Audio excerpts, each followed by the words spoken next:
It's FBI Director Robert Mueller. And now for the latest developments in the investigations underway, let's go to Mike Boettcher at CNN Center in Atlanta. Mike.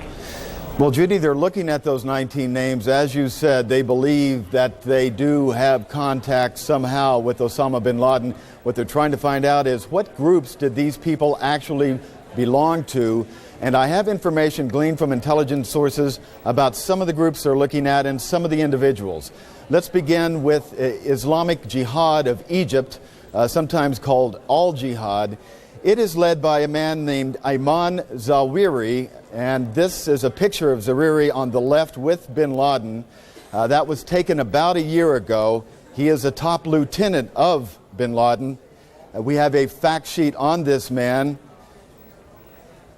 He goes either by Abu Fatma or Dr. Abdel Muiz.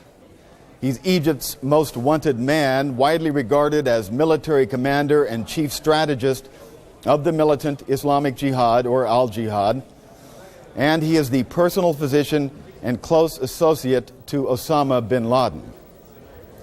Now, we also have a second group and person that's being looked at by U.S. intelligence agencies, and frankly, this name puts chills down the spines of counter-terrorists who work in this country.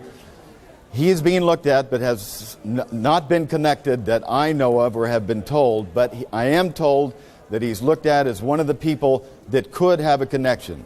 His name is Imad Mugniyah. Imad Mugniyah is well known in terrorism circles. This is not Imad Mugniyah, actually. This is, we'll take that off. In fact, only one picture in the last 21 years exists of Imad Mugniyah. He was one of the original founding members of Lebanese Hezbollah, and up until this event that happened in New York and Washington, terrorism experts say he killed more Americans and prosecutors in this country than any other terrorist in the world. He is responsible, they say, for the U.S. embassy bombing in Beirut, the Marine barracks bombing, hostage taking, bombings in Argentina, bombings in Saudi Arabia, and the list goes on and on and on. Now, a link between bin Laden and Imad Mugniyah came to light back in 1994 when intelligence sources were able to discover that at an Islamic conference in the Sudan, bin Laden and Mugniyah came together to talk at this conference in the night,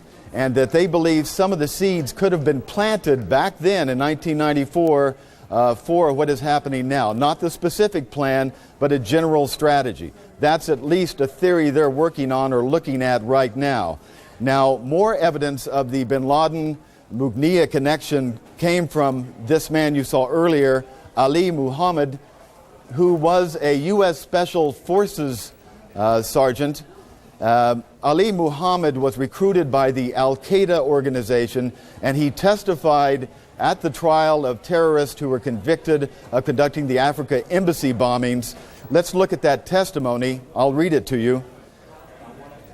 He says, "I was aware of certain contacts between Al Qeada and Al Jihad organization on one side and Iran and Hezbollah on the other side. I arranged security for a meeting in the Sudan between Mugniyah, Hezbollah's chief, and bin Laden.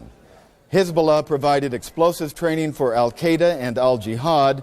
Iran supplied Egyptian Jihad with weapons. Iran also used Hezbollah to supply explosives that were disguised to look like rocks." Now, this came in public testimony, and it relates to terrorist activities up to the African embassy bombings, but that is a public link by a former member of Al Qeada between Mugniyah and Osama bin Laden. So that's something very important to keep an eye on if that pans out as a lead. I will tell you that I spent some time in Beirut this summer, talked to leaders of Hezbollah, because Hezbollah's name was brought up in that testimony. Hezbollah denies they have any intentions ever to attack the United States with any terrorism. They're very emphatic about that, and I want to make that point clear. That's what they say. But these various links are being looked at in the intelligence community, and there are a lot of links to look at, Judy. All right, Mike Boettcher in Atlanta watching all these investigative threads, and I would just, one question that immediately comes to my mind, but I'm not going to ask you this now, Mike, is how, if they're coming up with all this information now, after the fact, why weren't we knowing about it earlier? But we're going to be talking to someone in a moment who can perhaps help us answer that question.